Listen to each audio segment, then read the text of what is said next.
Green Lantern 23.2, aka Mongul, written by Jim Starlin, art by Howard Porter. So, it really is just kind of an origin story and like a rundown of what he do. So we open up outside of the space of some federation called the Oblivion Federation, and the War World, which doesn't get revealed until later, is out there, and it's surrounded by a bunch of ships saying, hey, we sense that you've got some big weapons. Stand down. You're in our airspace. Surrender now or be killed. And then one of the guys is like, we've got it confirmed. He's received our message. And it's like, all right, now we wait. And the general's just standing there waiting. And then all of a sudden he gets teleported out and teleported onto War World. And he's met by a robot who's like, hey, General, welcome to War World. Our commander's going to join you, but for now, just enjoy the games. And he's brought up into the stands watching this gladiatorial match. And the computer explains, like, yes, our lordship really enjoys his combat. And now he will render his judgment. And everyone looks up to where the general is. And he's like, what, they want me to decide? And he's like, no, not you, the guy behind you. And he turns around and sees Mongul standing over him with the big old thumbs down. And he's like, survival through strength. Survival of the fittest. Let that be known. And it's like, yes, this is Lord Mongul. He's super cool, awesome tyrant dictator man. And so Mongul steps down off his throne and he's like, hey, General, hope you enjoyed the games. Why don't you come walk with me? Because if I'm understanding this correctly, you just demanded I surrender to you? And General's like, that seems a bit far-fetched. I can't imagine I said that. So Mongul's like, well, all right. Here's the thing. Before you demanded my surrender, did you happen to look into the weapons and capability of my planet? No? Well, how about I just give you a quick walkthrough anyway? And we see him leading him through the war world, showing him these gigantic mechs and robots that can just utterly decimate everything. He's like, yeah, no, I've done a lot to secure my reign. Let me walk you through my childhood. And apparently he is the firstborn of a long line of rulers, benevolent rulers, mind you, who one day while his younger brother was being about to be born, he sees two rats fighting with each other and fighting to the death. And one of the rats rips out the other one's throat. And he's like, that day I understood everything. Survival of the fittest. Only the strong should survive and they should rule over the weak because... Yep, that sounds right to me. So he made his way into the building where his younger brother was gestating because they don't get pregnant normally. It's on a big circular bulb thing. And he breaks open the bulb, thus causing his younger brother to die. And apparently the parents tried to get a handle on Mongul. They're like, look, we're going to try different schools, different things, punishments, non-punishments, like all this stuff. But eventually they sent him to military school. That just taught him how to be a good military leader. That was a bad move, and eventually they realized there is no managing him, so the tiny little spat they had as a family ended up becoming an all-out war as Mongul took over parts of his father's military and raised up people and such until finally an all-out war broke out, which ended with Mongul taking the throne by force and becoming a fascist dictator. But he's like, yeah, enough about that. Let's talk about my garden, because I make little flowers you may know as black mercies. And he explains that the black mercy, you stick it to a person, it grounds onto them, and then all of their wildest dreams come true in their head, leaving them docile. But I thought, that's stupid. So I made a second breed that makes their greatest nightmares come true.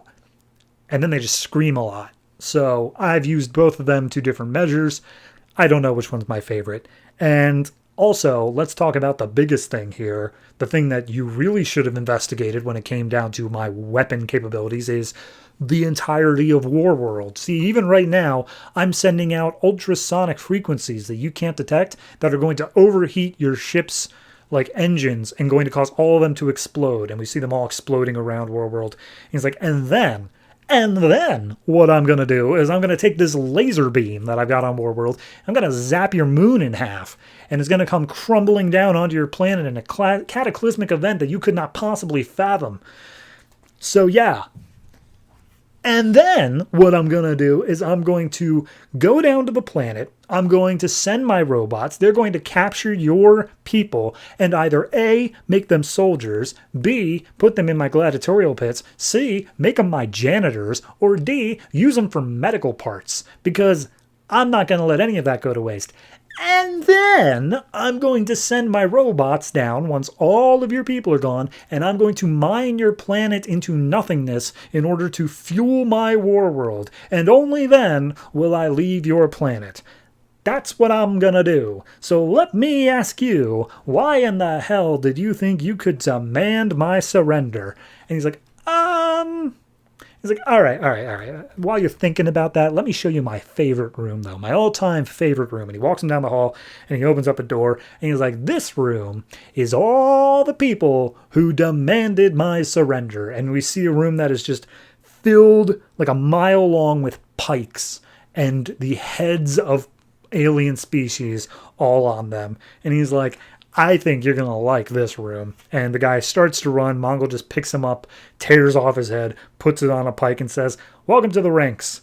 And so he starts leaving the room. He talks to his computer saying, computer, go ahead and start all that stuff I said I was going to do. And also I've got a bit of blood on my armor, so clean that off.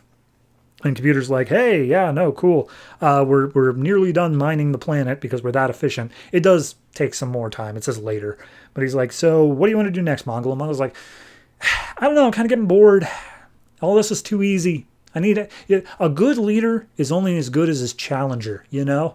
And computer's like, well, if that's the case, I got a planet for you. We're entering the space sector where the Green Lantern Corps is currently housed.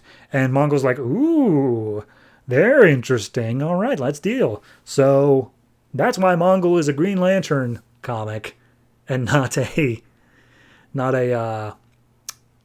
I don't even know what else it would be under. Probably Action Comics. I consider Mongul to be closer to Superman than Green Lantern, but regardless, I guess he's dealing with that. So yeah, I like most of this issue. I think the art looks pretty good all throughout.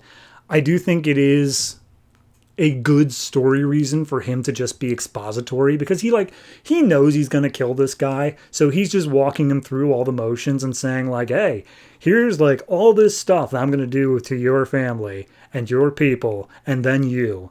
And I want you to know it before I kill you. I like that from a expository standpoint. The only thing that I didn't like outright is the just full stop where he's like, by the way, Black Mercies. Because that, ever since that one book written by, I think it was Alan Moore, that's the only thing you know Mongul for. I put the flower on Superman, and it made him think he was in a dream world. And it's like, it didn't seem like that big of a deal. Like, that didn't seem like Mongul's thing, you know, when it first happened. But now it's just developed into, no, that's Warworld and the Black Mercies. That's it. That's all Mongul is. And I'm okay with Warworld because that is intrinsically linked to him. But the Black Mercy always only seemed like that one story and then we're done. To then make it this whole thing where it's like, no, that's the only thing I grow in my garden. I don't know. That just seems a bit weird to me. So, yeah. That's my only real complaint is the Black Mercy thing. The rest of it's fine. It's not standout amazing great, but it's fine. Overall, I think I'm going to go ahead and say it's a 7.5. It would have been like an 8 if it either handled the Black Mercy thing with a bit more finesse or if it just made it not there at all. But a 7.5 is where it comes down to. So we'll see at what point Green Lanterns actually deal with Mongul, but clearly he is at least on the way. So, yeah.